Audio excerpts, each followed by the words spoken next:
하나님 말씀 같이 옵니다. 이 시간 같이 나가는 말씀은 마태복음 26장 6절로 16절까지 말씀입니다. 마태복음 26장 6절로 16절까지 말씀 우리 교도로 읽어나가도록 하겠습니다. 마태복음 26장 6절로 16절까지 말씀입니다. 예수께서 베다니 나병 환자 시몬의 집에 계실 때에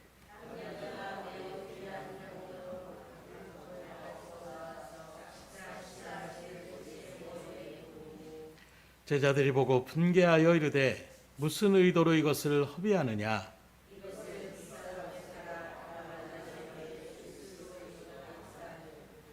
예수께서 아시고 그들에게 이르시되 너희가 어찌하여 이 여자를 괴롭게 하느냐.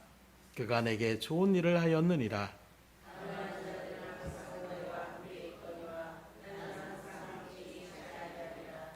이 여자가 내 몸에 이 향유를 부은 것은 내 장례를 위하여 함이니라.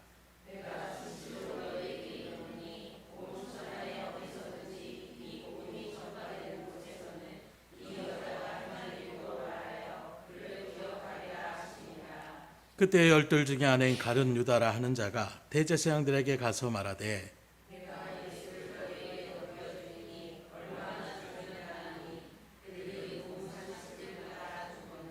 그가 그때부터 예수를 넘겨줄 기회를 찾더라. 아멘. 참 우리 김정민 집사 같은 분이 우리 교회 가운데 있다는 게 참 저에게는 큰 복이고 축복인 것 같아요. 말씀의 포인트를 정확하게 알고 있는 것 같습니다. 우리가 삶을 살아가는 일들 가운데 어디에 가치를 두고 어디에 중요함을 두는 것이 그만큼 우리의 삶의 방향이 좌우된다는 것을 그 어떤 삶의 체험을 통하여 분명하게 증거하는 것 같아요. 이 세상을 살아가는 모든 사람들은 예외 없이 자기가 보는 그 일들 가운데 가치 있는 것을 추구하며 그렇게 나아갑니다. 그래서 많은 사람들은 돈에 대한 가치를 추구하는 일들 가운데에 수단 방법을 가리지 않고 그렇게 물질을 모으려고 지금도 얼마나 애를 쓰며 나아가는 그런 발걸음들을 우리가 바라볼 수가 있어요. 또 어떤 사람들은 학력의 가치가 있다 하는 마음으로 열심히 또 공부에 매진하며 나아가는 그런 모습들도 있습니다. 또 너무나도 당연한 것처럼 어떤 사람들은 권력의 가치가 있다고 생각해서 그 권력을 잡으려고 어떤 비리나 이런 일들을 전혀 생각하지 않고 그것만을 탈취하려고 나아가는 그런 발걸음들도 우리가 바라볼 수가 있어요. 또 요즘에는 특히 외모에 대한 어떤 가치를 또 많이 그렇게 생각하는 일들 가운데에 얼굴을 갖다가 성형하며 나아가는 이런 일들의 모습들도 심심찮게 우리가 바라볼 수가 있을 것입니다. 중요한 것은 세상은 그런 일 가운데 가치를 두는데 오늘 믿음의 길을 걸어가는 우리들은 어디에 가치를 두며 나아가게 되느냐. 그러면 이 부분을 목회자를 바라보거나 어떤 다른 특정한 사람을 바라보는 것이 아니라 그런 일들 가운데에 우리의 본이 되신다고 하는 예수님은 과연 어디에 가치를 두셨는가, 우리는 이것을 살펴볼 수가 있어야 되는 거예요. 그 성경을 바라보는, 성경에 기록되어져 있는 예수님의 발걸음을 바라보십시오. 그 예수님은 어떻게 사셨습니까? 만약에 물질이 우리 인생에 정말로 중요한 가치가 있다라면 예수님께서 이 세상에서 돈을 버는 일들을 열심으로 그 일들을 진행하며 나가셨을 것입니다. 만약에 학력이 최고의 가치였다고 한다면 열심히 공부하는 그런 모습을 또한 우리에게 분명하게 그려졌을 거예요. 또 권력이 큰 가치였다고 생각한다면 오병이어의 놀라운 기적 가운데서 사람들이 우리의 왕이 되어 주십시오 라고 할 때에 그래 내가 너희들의 왕이 되겠다 이렇게 나설 수도 있었을 것입니다. 그러나 주님은 오히려 그들을 피하셨다라고 이야기하고 있어요. 그 말은 곧 그런 것들에 주님은 가치를 두지 않으셨다라는 것입니다. 왜요? 적어도 주님이 보실 때에는 물질이나 학력이나 권력이나 이 모든 것들은 그렇게 중요한 것이 아니었기 때문이라는 거예요. 그러나 세상 사람들이 좋아하는 그 일들 가운데서 여러분들도 똑같이 그런 것들을 추구하며 살아가지 말고 세상 사람들이 싫어하는 것을 또 여러분들도 싫어하며 살아가는 그런 자리 가운데에, 다시 말하면 거룩한 백성, 구별되어져야 되는데 전혀 구별되어지지 않는 세상에 가치를 두는 그 일들을 동일하게 쫓아가는 삶 가운데 서지 않기를 주임으로 축원합니다. 그러면 우리는 과연 어떤 가치관을 가져야 되겠습니까? 방금도 말씀드린 것처럼 우리 믿음의 성도의 기준은 예수님께 달려 있어요. 예수님의 삶이 우리의 기준이라고 얘기할 수가 있는 것입니다. 그렇기 때문에 예수님이 좋아하는 것을 여러분들도 좋아하시고, 여러분들이 예수님이 미워하시고 싫어하셨던 것을 여러분들도 미워하고 싫어할 수 있기를 주임으로 축복합니다. 그래서 오늘 우리에게 주신 하나님의 말씀을 살펴보면 그 주님의 가치관과 당시 사람들의 가치관을 극명한 차이를 우리에게 보여주고 있음을 발견하게 되는데, 먼저 마리아와 가룟 유다의 가치관의 차이를 한번 바라보십시오. 7절과 9절의 말씀을 다시 보면 한 여자가 매우 귀한 향유 한 옥합을 가지고 나와서 이렇게 얘기하고 있는데, 여기 한 여자는 바로 마리아를 이야기하고 있습니다. 식사하시는 예수님의 머리에 부으니 제자들이 보고 분개하여 이르되 무슨 의도로 이것을 어비하느냐, 이것을 비싼 값에 팔아 가난한 자들에게 줄 수 있었겠도다 하거늘. 여기 바라보니까 마리아가 향유를 가지고 와서 예수님의 머리에, 그리고 발을 그 머리칼로 씻으며 나아가는 이런 들 가운데 향내가 확 진동을 하는 거예요. 그런 모습에서 요한복음 12장에 바라보게 되면 지금 마리아가 부었던 이 향유의 값을 300데나리온 정도 되었다, 이렇게 얘기하고 있습니다. 당시에 하루에 장정이라는 품삯이 바로 한 데나리라고 얘기한다라면 300일을 일한 그런 값어치라고 얘기할 수가 있어요. 그냥 오늘날 일당으로 최하 5만 원을 잡고 그렇게 하더라도 1,500만에서 3,000만 원 가까이 되는 그런 큰 액수였다라는 것을 이야기할 수가 있는 것입니다. 그러니 얼마나 귀한 그런 값어치가 있는 그런 모습이었음을 우리에게 증거하고 있어요. 그럼에도 불구하고 말 그대로 1,500만 원에서 3,000만 원이 되는 그 값어치를 갖다가 그냥 그 자리에서 싹 쏟아버리는 거예요. 아낌없이 부어드리는 것입니다. 이게 바로 마리아의 모습이었어요. 그 일을 하면서 덜덜덜 떨면서 조금 남겨야 되신 거 아니야? 이게 아니었다라는 거예요. 또 다른 모습을 보면 아예 향유를 갖다가 깨트렸다고 얘기합니다. 남김없이 드렸다는 거, 아낌없이 기쁨으로 자원하는 심령 가운데 드렸다는 것을 얘기할 수가 있습니다. 어떻게 이럴 수가 있을까요?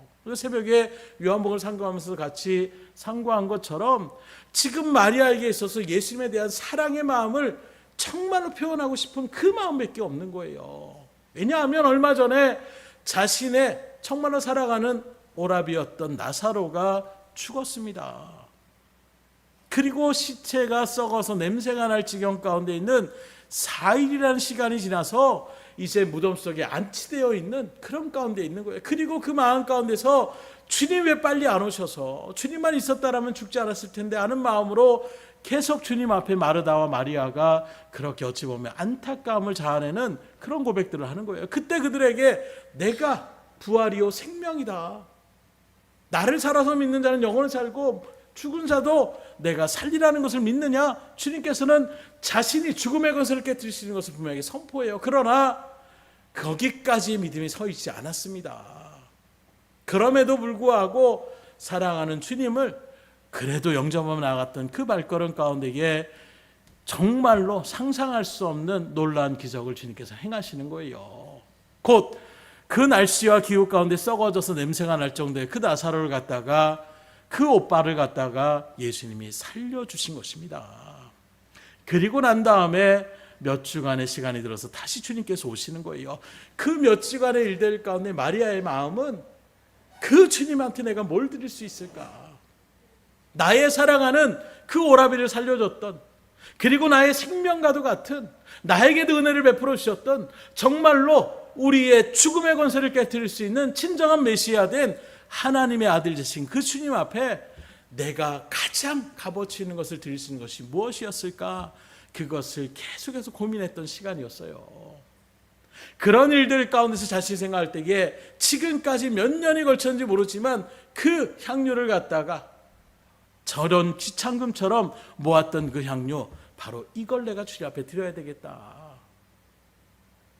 나에게 은혜를 베풀어 주시고 나의 사랑하는 오빠를 살려주시는 그 주님의 은혜 가운데서 그것을 바치는 것이 마리아에게는 조금도 아깝지가 않았다라는 거예요. 주님을 바라보는 그의 마음에 철저한 사랑의 마음이 가득하니까 물질적인 그런 부분들이 생각이 나지 않는 거예요. 그래서 주님 앞에 그것을 드릴 수가 있는 것입니다. 그러나 이 일을 지켜본 가룟 유다는 그런 엄청난 가치의 향유가 예수님의 머리칼에 속절없이 그렇게 허비되고 낭비되는 모습을 두고 볼 수가 없는 거예요. 눈이 뒤집힙니다. 그래서 오늘 말씀이 나오지 않지만 연가된 요한복음에 바라보게 되면 아니 이걸 갖다가 가난한 사람 팔아가지고 그래서 300단에 되는 그 액수를 가난한 자들에게 도와주고 구제하면 얼마나 그것이 더 유익이 되는데 이게 지금 뭐 하는 짓이냐, 이런 마음으로 지금 꾸짖었다라고 얘기하고 있어요. 오늘 말씀에도 바라보게 되면 제자들이 분개했다라고 얘기하고 있습니다. 근데 대충 아유 이 아까운 걸 이렇게 했어, 이 정도가 아니라는 거예요. 길길이 날듯이 지금 얘기하고 있는 거예요. 지금 뭐 하는 짓거리냐고 이렇게 강력하게 지금 반응을 하고 있는 것입니다. 곧 가룟 유다가 보기에는 마리아의 행동이 쓸데없는 짓이고 낭비하는 것이요, 어찌 보면 정신이 돌아보는 그런 사람의 행동으로 그렇게 바라볼 수밖에 없는, 왜요? 가룟 유다에게는 충분히 개상적인 모습이 있었다는 것입니다. 그런데 중요한 것은 우리 주님의 반응이라는 거예요. 그런 반응에서 아 맞다, 야 이걸 갖두고 가난한 사람들 나눠주고 그 사람들 구제했으면 얼마나 더 좋을 걸, 야 이거 잠깐 사이에 그걸 갖다가 다 쏟아보면 어떻게 되겠냐, 너 그렇게 생각이 없냐? 주님이 이렇게 반응하는 것이 아니라 오히려 마리아의 편을 들고 가룟 유다와 제자들에게 분명하게 그것을 저지시키는 거예요. 왜 그렇습니까? 주님은 마리아의 그 마음을 아셨기 때문이라는 거예요.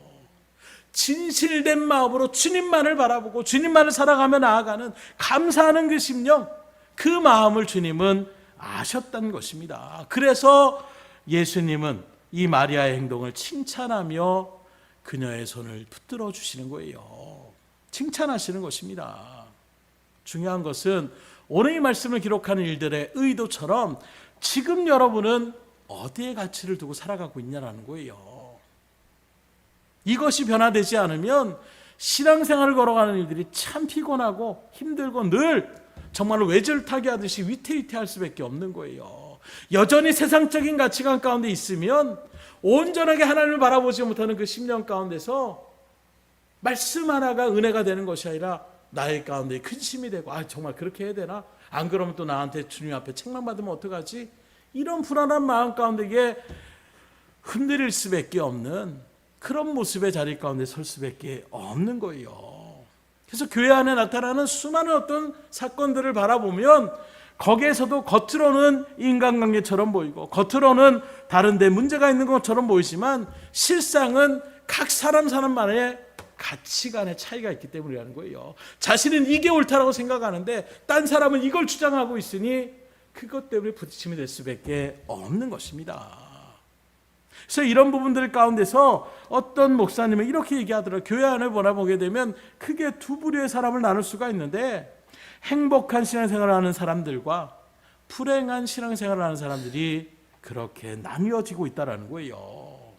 곧 행복하게 신앙생활을 하는 사람들은 날마다 하나님의 은혜와 사랑이 얼마나 그 일들 가운데 새겨지고 감격스러운지 나 같은 죄를 구원하시기 위하여 그 사랑을 펼치시고 십자가의 그 비참함까지 그 죽음까지 감당하셨던 그 주님의 은혜를 생각하면서 늘 감격하며 감사의 눈물을 흘리며 하나님 앞에 나아가는 사람들이 항상 마음이 벅차오르는 거예요.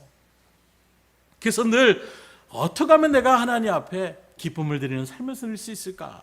어떻게 하면 그분에게 좀 더 좋은 것을 드릴 수 있을까? 이런 마음이 가득 넘치게 되는 거예요. 그래서 봉사하며 헌신하는 일들을 하면서도 육신적으로 피곤하고 또 시간적으로 손해가 되고 물질적으로 손해가 되는 이런 일들이 조금 더 개의치 않고 오히려 그런 일들 가운데 하는 것이 감사가 넘치는 거예요. 찬양을 흥얼거리면서 그렇게 기쁨으로 주의 일들을 감당해 나가는 그런 일들 가운데 이게 얼굴이 환히 비춰질 수밖에 없는 거예요. 오늘 말씀에 등장하는 마리아 같은 사람이 바로 그런 부류의 사람이라고 얘기할 수가 있는 것입니다. 이에 반해서 똑같이 교회 안에서 신앙생활을 하고 말씀을 묵상하고 말씀을 들으며 하나님의 여러 가지 봉사 헌신을 하면서도 왠지 모르게 얼굴이 어두운 사람들이 있다라는 거예요. 얼굴에 기쁨이 없습니다. 얼굴에 근심이 가득합니다. 얼굴이 어둡습니다. 그런 사람들의 공통점을 찾아보니까 무엇이 있느냐? 기쁨과 감사가 없다라는 거예요. 그리고 주님을 향해 시간과 물질을 드리는 일들이 자연스럽게 인쇄감으로 나갑니다. 지극히 계산적이에요. 요건 내가 뭘 해야 되니까 요건 부여하고 다음에 드리면 되지.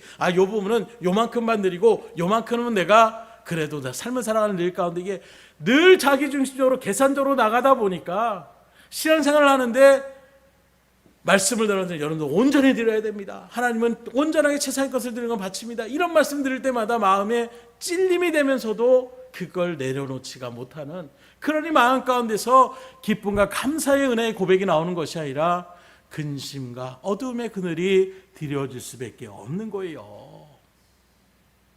그러니 신앙생활을 하는데 늘 마음 가운데에 오히려 기쁨과 감사가 넘치는 것이 아니라 늘 근심과 부담감으로 그렇게 신앙생활을 하며 나아가는, 이끌려가듯이 억지로 끌려가듯이 그런 자리 가운데 서는 사람들의 발걸음들이 있다는 것입니다.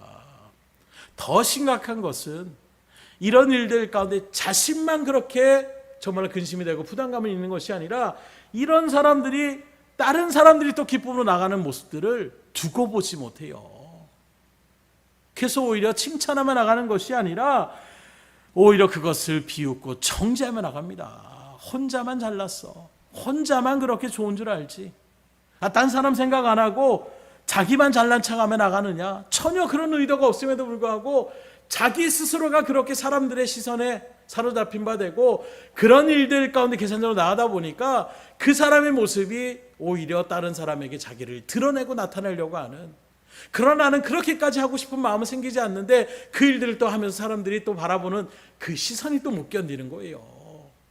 정말로 순수한 마음으로 섬기며 나아가는, 기쁨으로 그렇게 주의 일들을 감당하며 나가는 사람들의 마음으로 오히려 겉으로 그렇게 위선적인 행동하지 마, 오히려 이렇게 정죄하며 나가는 일들 가운데서 순수하게 믿음의 일들을 가로갔던 사람들의 마음을 또 무너지게 하는 사람들이 있어요. 왜요? 내 가치고로는 그게 생각이 될 수가 없는 거예요. 죽었다 깨어나도 그게 어떻게 자원한 심령으로 될 수 있어? 남에게 뭔가를 나를 드러내려고 하지 않는 마음이 있다라면 어떻게 그렇게 스스럼 없이 물질을 드리고 시간을 드리고 헌신하며 봉사할 수가 있어? 내 생각에는 그게 이해가 되지 않으니까 뭔가 저 사람 의도가 있다. 뭔가 저 사람 딴 사람한테 자기를 드러내려고 하는 위선적인 모습이 있다. 내 생각이 사로잡히니까 삐뚤어진 마음으로 바라보니까 딴 사람의 순수한 행동도 삐뚤어진 행동으로 바라보게 되는, 그리고 신랄하게 그 사람을 비판합니다. 정죄합니다. 그렇게 해서 정말 하나님 앞에 열심으로 헌신하며 나아가는 사람들의 마음을 상처를 주고 아프게 하는 이런 발걸음까지 나아가더라는 거예요. 오늘 말씀에 등장하는 가룟 유다와 같은 사람들이 바로 그와 같은 사람입니다. 그렇다면 오늘 나는 지금 어떤 자리 가운데 있는지를 살펴보실 수 있어야 돼요. 순수하게 하나님의 영광을 위해서 똑같이 우리 집사님 말한 것처럼 그 마음 가운데 하나님 앞에 정말로 지금 나의 위치와 내 생각에서 그것만 해도 감사하다는 마음으로 나가고 있는데, 꼭 그렇다는 건 아니지만 그런 일들 가운데 겨우 그거 받았어? 이렇게 얘기한다는 것은 뭘 얘기합니까? 지극히 계산적인 모습을 나도 모르게 나타내고 있는, 왜요? 세상이 다 그렇게 계산하며 나가고 있잖아요.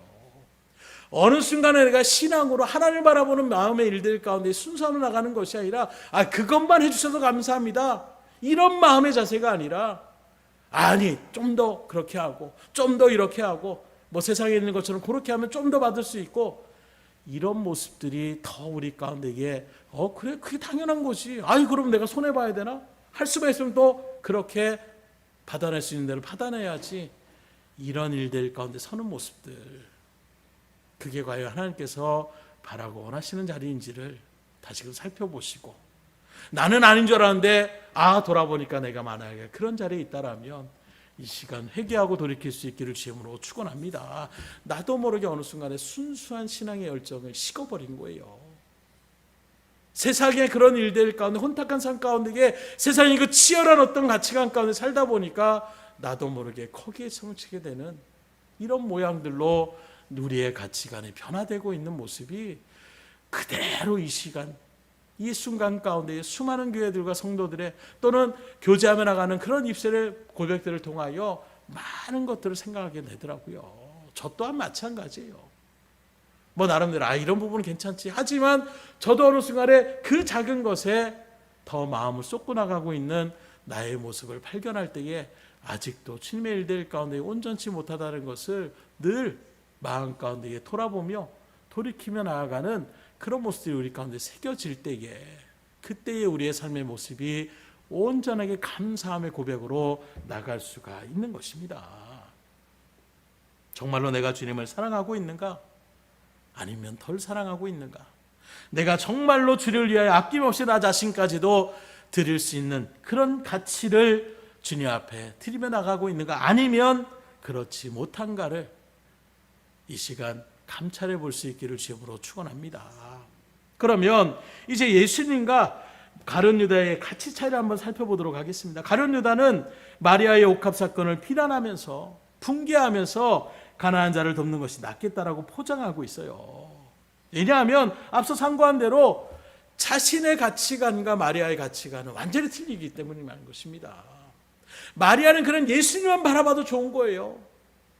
예수님만 바라봐도 은혜가 넘치는 것입니다. 그러나 가룟 유다는 예수님의 제자로서 쫓아가면서 자신이 원하고 바라는 것들이 있었다라는 거예요. 그걸 주님이 해주길 바라는 마음으로 3년 반 동안 예수님을 따라 지금 다니고 있었다는 것입니다. 그런 일들 가운데 특별히 가룟 유다는 마리아가 그 향유 그대를 들고 와서 주님 앞에, 주님 이거 받으세요. 값이 꽤 나가게 정말 열심히 모은 것입니다. 이거 팔아서 주님의 사역의 일들 가운데에 조금이라도 보탬이 됐으면 좋겠습니다 하는 마음으로 드리길 원했을 거예요. 그러면 그 모든 재정을 담당하며 나갔던 가룟 유다에게 주님이 이거 가지고 네가 좀 재정을 갖다 마련해놔라 이렇게 얘기할 것입니다. 그럼 가룟 유다는 그걸 가지고 시장에 가서 300데나리온을 팔 거예요. 그리고 와서 250데나리온만 재정부에다 적어놓고 50데나리온 자기가 챙기려는 그런 마음이 있었다는 것입니다. 오늘 말씀은 등장하지 않지만 요한복음 12장에 바라보면 사도 요한은 그 일들 가운데서 그는 도적이라 이렇게 표현하고 있는 거예요. 그 말은 이미 가룟 유다가 이번뿐만이 아니라 몇 번에 걸쳐서 그런 일들 가운데에 슬쩍슬쩍 자기의 어떤 이익을 추구하며 나가는, 쉽게 말하면 가룟 유다에게는 지금 겉으로는 가난한 자들에게 나눠주면 될 것을 이걸 낭비하고 이렇게 분개하고 있지만 결국에는 자신의 입장에서 요거 한몫 챙길 수 있는 기회였는데, 내가 이걸로 통해서 좀 유익을 볼 수 있는 절호의 찬스였는데 그걸 그냥 땅바닥에 다 흘러버린다고 생각하니까 열불이 터질 수밖에 없는 거예요. 저게 얼마인데 내가 몇백만 원 챙길 수 있는 이런 절호의 찬스인데, 이런 마음이 그의 마음을 더욱더 풍기하며 나갔음을 우리가 충분히 말씀에 그런 일들을 바라보면서 유추해 볼 수가 있는 것입니다. 그런데 놀라운 사실은 이 향유 사건을 위하여 분개한 것이 가룟 유다 혼자만이 아니었다라는 거예요. 오늘 말씀 가운데에 바라보는 것처럼 8절에 제자들이 보고 분개했다. 단수가 아닙니다. 복수형을 쓰고 있어요. 가룟 유다뿐만이 아니라 많은 제자들이 거기에 같이 동조하며 화를 냈다라고 얘기하고 있는 것입니다. 곧 무엇을 얘기합니까? 가룟 유다만 계산적이고 세상적인 그런 일들 가운데 가치관을 둔 것이 아니라 많은 제자들이, 다수의 제자들이 거기에 같이 있었다는 거예요. 그래서 우리가 새벽에 계속 상검에 나가는 것처럼 그들은 세상의 영광을 추구하면서 살았던 그런 발걸음의 자리에 아직 머물러 있는 거예요. 예수님은 십자가의 영광을 바라보며 지금 나아가고 있는데 하나님의 영광을 돌리는 일들 가운데서 자신을 내어주기까지 그 길을 걸어가시고자 하는데, 여전히 제자들은 정치적으로 네가 높으냐 내가 높으냐, 내가 예수님 우편에 앉아야 된다, 네가 우편에 앉아야 된다, 서열 정리를 하고 있는, 여전히 세상에서 자기들이 그 예수님을 통하여 내가 받을 유익들만을 생각하며 나가는 이런 일들 가운데 서 있더라는 거예요. 마치 사울왕이 처음에는 하나님을 바라보는 믿음의 신앙의 일들 속에서 이제는 하나님이 그에게 쥐어주는 거기에 집중해 나가고 있는 그 모습의 일들 가운데에 제자들이 머물러 있으니 그들의 입장 가운데서는 이해가 되지 않는 거예요. 이걸 좀 팔아서 가난한 사람이 나눠주면 더 많은 사람들이 예수님을 추종하게 되고 예수님을 추종하는 일들 가운데에 예수님의 곁에 포진되어 있는 나의 위치가 동시에 같이 값어치가 올라갈 수 있는데 그 기회를 놓쳤다고 생각하는 마음 가운데서 제자들도 지금 분개하고 있는 것입니다. 그러면 지금 가룟 유다와 제자들만 그러고 있냐라는 거예요. 오늘 우리 가운데 이런 일이 벌어진다라면 우리들 역시도 그들과 별반 차이 없는 그런 모양을 취하며 나가고 있지 않겠습니까?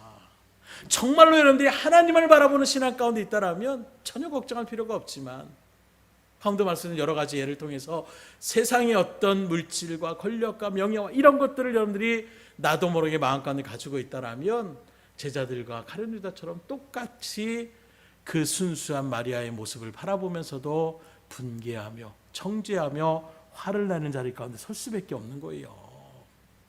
중요한 것은 만약에 대한 부분들은 만약이니까 말 그대로 그것은 차치하더라도 예수님의 반응이 중요한 것입니다. 말씀드린 것처럼 주님은 제자들의 그 모습과 유다의 그 모습을 제지하십니다. 10절로 11절의 말씀입니다. 예수께서 아시고 그들에게 이르시되 너희가 어찌하여 이 여자를 괴롭게 하느냐? 그가 내게 좋은 일을 하였느니라. 가난한 자들은 항상 너희와 함께 있거니와 나는 항상 함께 있지 아니하리라. 주님의 평가는 의외였어요. 이 여자를 괴롭게 하지 말아라. 그가 내게 좋은 일을 하였다. 곧 주님께서 보시기에는 무엇입니까? 이 마리아의 행동이 가치가 있는 일을 했다라는 거예요. 너희들이 말하는 것처럼 낭비하는 일이 아니었다라는 것입니다. 여기서 우리는 주님의 가치를 온전하게 바라볼 수 있어야 되는데 우리가 아는 것처럼 하나님은 어떤 분이십니까? 온 우주 만물을 창조하신 분이에요. 그런 하나님 앞에서 우리에게는 물질이 대단한 가치처럼 느껴질지 모르지만 주님이 바라볼 때는 그 물질에 대한 가치는 그런 일들 가운데 차원을 달리한다라고 얘기할 수밖에 없는 거예요. 그런 일들 속에서 예수님은 가난한 자들을 앞세운 제자들의 그 가치관이 잘못되었다고 말씀하고 있습니다. 그래서 뭐라고 합니까?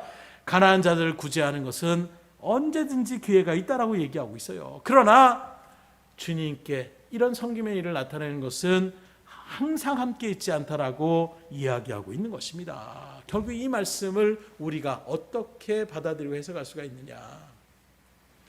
예수님을 향한 사랑은 구제보다 앞서야 된다는 것을 얘기하고 있어요. 우선순위의 차이를 분명하게 선을 긋고 있는 것입니다. 왜냐하면 예수님께서 가난한 자들을 구제하는 것을 야 그거 잘못된 거야 이렇게 말씀하고 있지 않아요. 많은 부분들 가운데서 이웃을 사랑하라고 하셨고 가난한 자를 도와주라고 했으며 물한 자를 갖다가 소자에게 먹이는 것이 곧 나에 대해서 하는 것이라고까지 주님 분명하게 말씀하고 있습니다. 그러니 우리가 이웃들을 사랑하고 이웃들을 구제하며 섬기며 나아가는 모습들은 당연히 해야 될 부분이에요.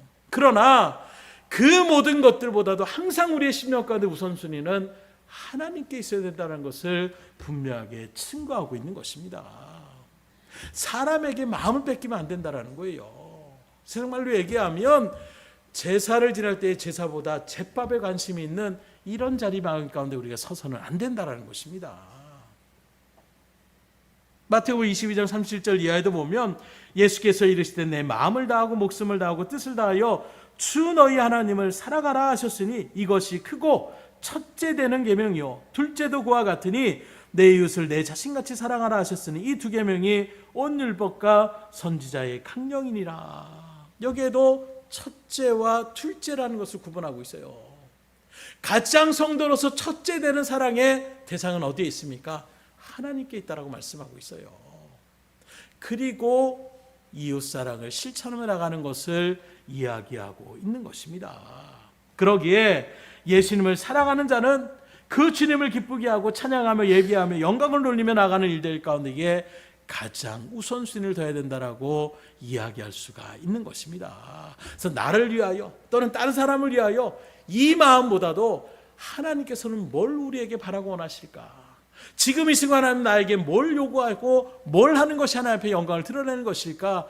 늘 이러한 마음의 제사로 살아가는 것, 이게 바로 주님을 정말로 사랑하는 자의 발걸음인 것임을 우리에게 증거하고 있는 것입니다. 그래서 주님은 우리에게 항상 최우선순위가 되기를 바라고 원하시는 분이에요. 그래서 우리가 하는 십계명에서도 너는 내 외에 다른 신을 섬기지 말라라고 하는 것도 마찬가지입니다. 아주 강력하게 미워한다고까지가 얘기하고 있어요. 그 말은 그 어떤 일들보다 하나님은 우리의 사랑의 첫 대상이 되길 원하는 거예요. 그럼 우리의 인간적인 일들 가운데서 하나님 욕심도 많지. 그런데 우리가 그렇게 얘기하면서 우리 가운데 사랑의 모습들을 바라보세요. 누구를 정말로 먼저 사랑하느냐에 따라서 절절한 마음으로 나갈 때에 우리도 모르게 먼저 그 사람한테 마음이 가는 모습들이 있는 것이고, 마음이 가면 그 다음에 그 사람들을 대하는 행동들도 틀려질 수밖에 없는 것. 그런 일들 가운데서 정말로 우리가 주님을 사랑한다라고 한다면 당연히 그런 모습의 표현들이 뒤따를 수밖에 없다는 것을 분명히 우리에게 증거하고 있습니다. 이걸 마리아는 알았어요.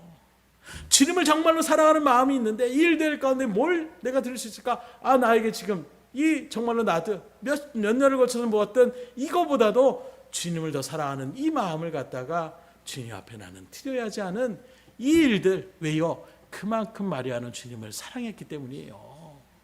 그 어떤 것보다 최우선순위로 예수님을 사랑하라는 그 말씀이 마리아의 마음 가운데 철저하게 새겨지고 있는 것입니다.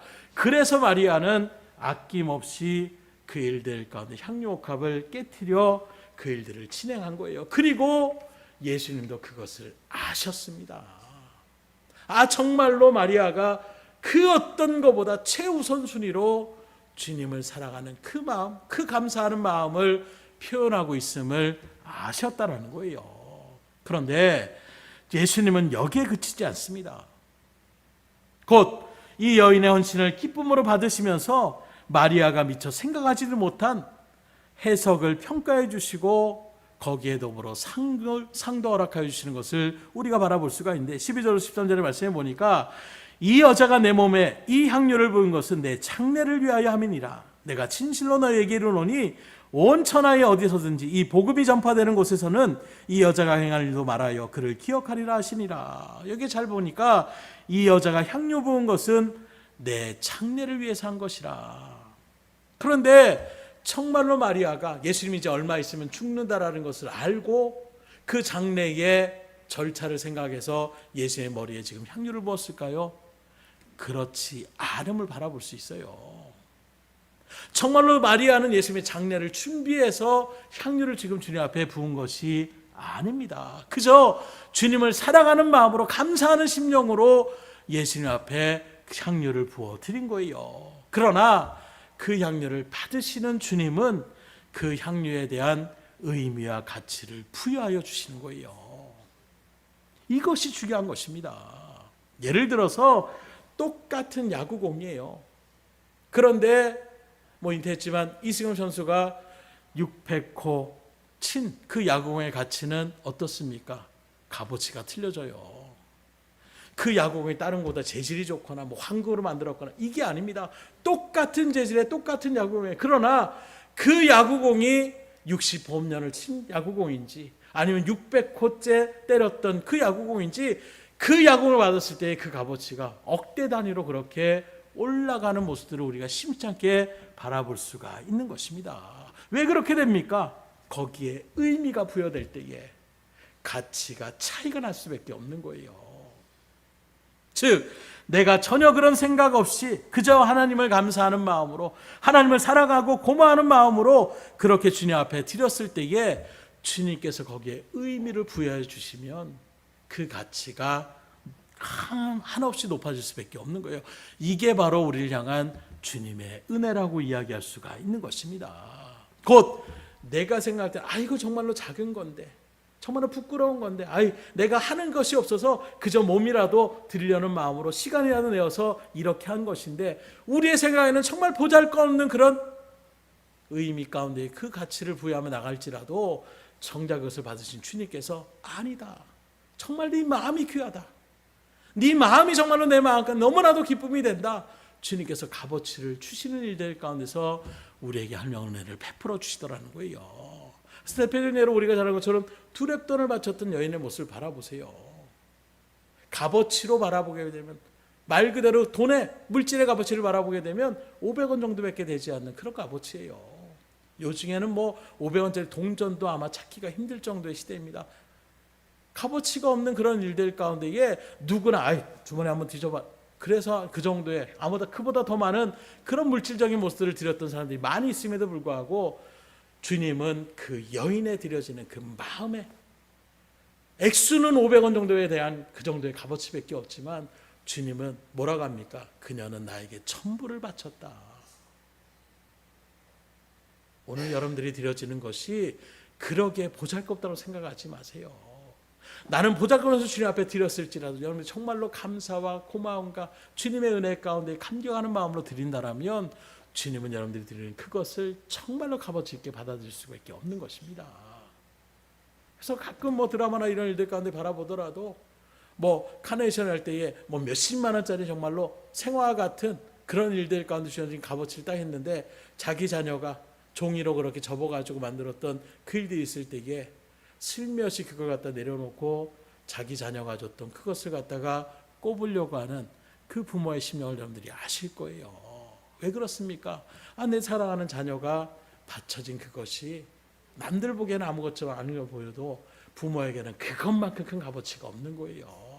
여러분들이 주님 앞에 드려지는 그 헌신과 그 예물이 바로 주님에게는 그런 값어치를 충분히 나타날 수 있다는 것을 오늘 주님 우리에게 보여주고 있는 것입니다. 거기에다 상급까지 더하여 주시는 거예요. 어떻게 칭찬하십니까? 온 천하의 복음이 전파되는 곳에서 이 여자가 행한 일을 말하여 기념하라. 무슨 의미입니까? 이 여인의 헌신을 본받으라는 거예요. 마리아가 그렇게 했대. 이걸 얘기하는 것이 아니라 우리도 마리아처럼 정말로 주님 앞에 감사하는 마음으로 주님을 사랑하는 마음으로 드려지는 것을 이렇게 주님이 기뻐하신다는 것을 우리에게 알려주시고자 원하시는 거예요. 그걸 본받으라고 얘기하고 있는 것입니다. 다시 말해서 주님께서는 헌신자를 기억하시고 그 헌신자를 칭찬하시며 그 헌신자를 다른 사람들의 본이 되는 모델이 되도록 그렇게 인도하시는 것을 우리에게 증거하고 있습니다. 그래서 오늘 마태복음뿐만이 아니라 마가, 누가, 요한 사복음서에 다 동일하게 이 말씀이 이 내용이 기록되어져 있음을 바라볼 수가 있는 것이고 오늘 여러분들도 그래서 이 말씀을 놓고 같이 이 시간 묵상하며 상고하며 주님의 뜻이 무엇인지를 다시금 깨닫는 그런 시간 가운데 설 수가 있는 거예요. 그렇다면 다시금 묻습니다. 지금 여러분은 그 주님을 얼마나 귀한 존재로 보십니까? 나에게 있어서 그 예수님은 마리아처럼 정말로 나에게 모든 것을 드려도 아깝지 않는 그런 존재로 주님을 그 예수님의 가치를 그렇게 매기고 있습니까? 과연 우리가 가룟 유다와 어떤 차이가 있다라고 이야기할 수가 있습니까? 가룟 유다는 이 사건 이후에 오늘 말씀에 14절부터 나오는 것처럼 어떻게 하고 있습니까? 대제사장들을 찾아가서 그들에게 제안하는 거예요. 내가 예수를 너에게 넘겨주니니 얼마나 주려느냐. 예수님을 배신하려고 결심했다라는 것입니다. 그랬더니 은 30을 주겠다라는 거예요. 오케이. 너무나도 쉽게. 그런데 그 은 30의 값어치가 어느 정도의 값어치냐? 그 당시 시대 가운데서 노예 한 명을 살 수 있는 값어치가 바로 그건 예수님을 가르는다는 어느 정도의 값어치를 보는 거예요. 한 사람의 그냥 노예 정도의 값어치로 지금 평가하고 있는 거예요. 그들이 얼마나 예수를 잡고 싶어 한다라면 흥정했다는 말도 나오지 않아요. 은 30개. 지금 너희들에게 예수님이 얼마나 위협이 되는데 적어도 은 1000은 나한테 줘야지. 이렇게 흥정하지도 못하고 그냥 노예 한 사람, 그 살 사람들의 값어치를 제시하니까 바로 그것에 오케이, 그럼 내가 예수님 넘겨줄게. 그리고 이후부터 예수님을 어떻게 넘겨줄까 그렇게 고민했다라고 이야기하고 있는 것입니다. 이것이 바로 예수님에 대한 유다의 값어치였어요. 유다에게 있어서 예수님의 값어치는 노예 한 사람 정도의 값어치밖에 되지 않는 것입니다. 왜 가룟 유다는 그토록 따랐던 그 예수님, 그 랍비였던 그 스승이었던 예수님을 이렇게 배신하는 자리 가운데 설 수 있었을까? 그건 더 이상 가룟 유다 입장에서 예수님은 자신의 기대를 충족할 만한 그런 존재가 없었다라는 거예요. 사실 가룟 유다에게 있어서 예수님은 큰 기대감을 갖던 사람이었습니다. 곧 로마의 정권을 몰아내고 세상을 뒤집어 엎을 그런 능력자, 그런 대단한 사람들을 갖다가 끌어나갈 수 있는, 청족을 휘어잡을 수 있는 여러 가지 일들 가운데서 이분을 쫓아가면 이 나라가 변화될 수 있겠구나, 로마의 권세를 몰아낼 수 있겠구나, 이런 일들 가운데서 예수님 앞에 가치를 부여하며 주님을 따라다녔던 거예요. 근데 자꾸 주님은 뭐라고 하느냐? 나 이제 얼마 있으면 죽는다, 나의 대제사장들의 손에 속절없이 그냥 그렇게 넘겨집을 당하고 그렇게 죽임을 당할 것이다. 자꾸 자기가 생각했던 그런 강력한 어떤 달과 같은 힘을 발휘하는 그런 주님을 생각하고 있는데, 가룟 유다 입장에서는 한없이 연약해져가는 주님을 바라보게 되는 거예요. 어쩌면 가룟 유다 입장에서는 대제사장들이 그렇게 종교제 죽이려고 하니까 잠깐 자리 피하고 나가, 주님, 정말 생각보다 힘이 약한데, 생각보다 능력이 없는데, 겁쟁인데, 아마 여러 가지 일련의 일들의 모습 속에서 점점점 그 마음 가운데 예수님에 대한 평가가 점점점 낮아지고 있는 일들 가운데 있는 거예요. 거기다가 이제 어떤 이 향유옥합의 사건이 그의 어떤 마음에 극을 치다르며 나아가는, 더 이상 이 사람한테는 소망이 없다, 아니 이걸 가지고 가난한 사람들을 챙기고 나아가는 이런 모습이 아니라 자기중심적인 모습을 나타내고 있는 거 아니야? 자기만 최고 아니야? 이런 모습 가운데서 더 이상 예수는 나에게 존재 가치로서의 의미가 있는 사람이 아니다, 그 마음 가운데 그것이 딱 들어가게 되는 거예요. 그러니 그 일들 가운데서 이제 가룟 유다가 마음을 먹게 되니까 그 틈을 사단은 노리지 넘어가지 않습니다. 얘 물질을 좋아하는구나. 그리고 그 사이에 쓱 들어가는 거예요. 그리고 난 다음에 너 돈, 그냥 그렇게 떠나는 것보다는 돈이라도 챙겨야 되지 않겠어? 하는 마음으로 그 마음 가운데 들어가게 돼요. 오늘 말씀을 알아보게 되니까 다른 말씀 가운데서는 마귀가 그의 생각 가운데 들어갔다라고 표현하고 있는 거예요. 그러니 오늘 저와 여러분들도 조심하셔야 돼요. 사단은 여러분들이 뭘 좋아하는지 분명하게 알고 있어요. 예수님이 최우선순위인지 아니면 다른 그 무엇이 여러분들의 삶을 대체하고 있는지, 그 부분을 사단은 결코 넘어가지 않습니다. 그 연약한 부분을 계속 치고 들어오는 것이 사단의 역사예요. 그래서 사단은 가룟 유다가 만족해하는 그 돈으로 그를 유혹하는 것입니다. 말씀드린 것처럼 흥정도 하지 않아요. 왜요? 가룟 유다에게 있어서 예수님의 값어치는 이제 노예 한 명 정도의 값어치밖에 되지 않기 때문인 것입니다. 지금도 사단은 돈이 최고라면서 수상 방법을 가리지 않고 그것을 붙잡으라고 우리에게 유혹할 때가 참 많이 있을 거예요. 그리고 거기에 많은 사람들이, 심지어 믿음의 길을 걸어가는 성도들도 거기에 속아 넘어가는 모습들을 참 많이 나타납니다. 그리고 겉으로는 좀 고상한 이유를 붙여요. 내가 돈 잘 벌어서 나중에 좋은 일 하면 되지. 자신의 가치를 정당화합니다.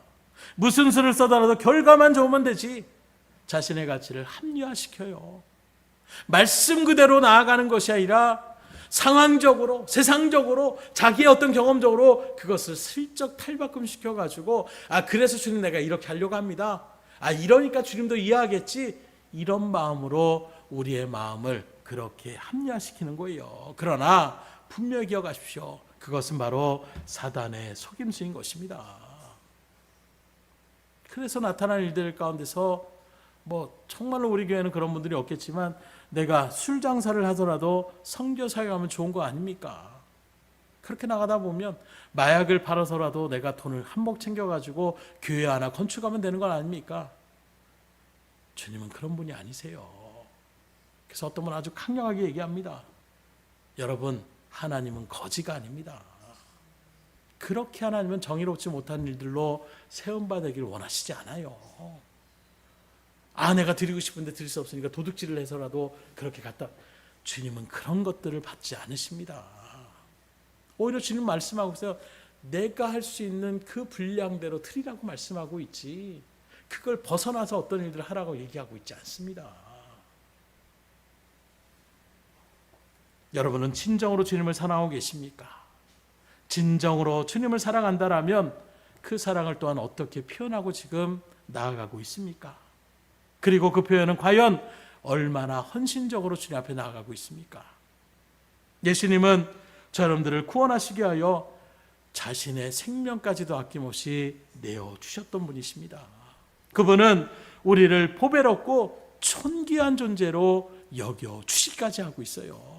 온 천하 만물보다 한 영혼을 귀하게 여긴다라고 이야기하고 있는 분이 바로 저 여러분들을 사랑으로 품어주시는 예수님의 말씀임을 우리는 성경을 통해서 분명하게 알고 있는 거예요. 그런데 정작 그 예수님 우리를 그렇게 보배롭게 여기고 있는데 우리는 그 주님을 얼마나 사랑하고 나아가고 있냐라는 거예요. 얼마나 진실된 마음으로 주님을 사랑하는 그 심령 가운데 이게 주님의 몸된 교회를 우리가 사랑하며 나아가고 헌신하며 주의 일들 가운데 이게 열심으로 그렇게 충성하며 나가는 일들을 우리가 하며 나가고 있냐라는 것입니다. 그래서 주님께서 오늘도 새벽에 말씀한 것처럼 믿음이 있느냐, 사랑한다라면 사랑을 행하는 데까지 보이라고 말씀하고 있어요. 말로만의 사랑이 아닙니다. 말로만의 믿음이 아닙니다. 주님 앞에 정말로 우리의 믿음이 있다라면, 정말로 주님을 사랑한다라면 사랑을 표현하는 데까지 나갈 수가 있어야 되는 거예요. 말씀을 맺습니다. 지금도 주님께서는 마리아와 같은 헌신자를 찾고 부르시고 계세요. 그러려면 방법이 없습니다. 주님에 대한 가치가 달라지셔야 돼요. 내 물질보다도 주님의 가치가 더 귀해야 되는 것입니다. 내 명예보다도 주님의 가치가 더 귀해야 되는 거예요. 내가 소망하는 그 행복보다도 주님에 대한 가치가 더 귀하게 여겨질 때에 진정한 헌신의 자리 가운데 우리가 설 수가 있어야 되는 것입니다. 바라기는 주님에 대한 가치의 변화가 여러분 가운데 분명히 새겨져서 지금도 잘해오셨지만 이후의 삶 속에서도 더욱더 주님을 위하여 최선을 다하여 섬기며 하나님의 영광을 드러내는 일들 가운데에 쓰임받길 소망하시고, 그런 일들 가운데 여러분들이 실질적으로 주의 말씀 그대로 순종함으로 하나님의 영광을 환히 드러내며 나갈 수 있는 은혜의 발걸음이 될 수 있기를 주님으로 축복합니다. 기도하겠습니다.